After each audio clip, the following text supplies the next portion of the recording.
Manipur State Kala Academy na sinduna pangthokliba festival asigi nini chonba numit asida Kamekhya Sangeet Mandalgi Laikanglada Satpi haiba sumanglila asi utkri.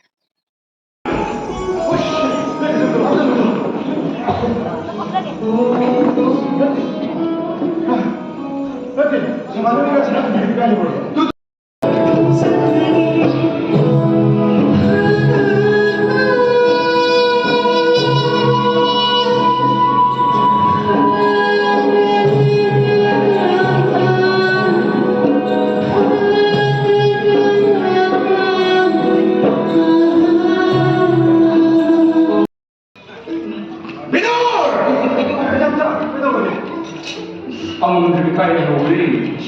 Yaw ito, ito ba? Ay, ito ba? Kaya yung mga dyan, asay kang sabi, yam na hinulog dyan. Ito, sunod ba? Tapi dua, ay hinsang si masang ngigit.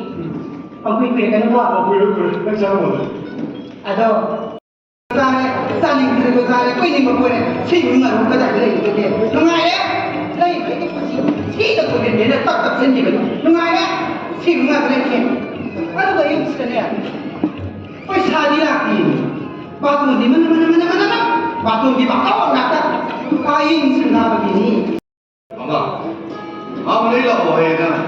Ay, sino na magluto mo ba? Hoy, mama. Lah, nanti terlalu.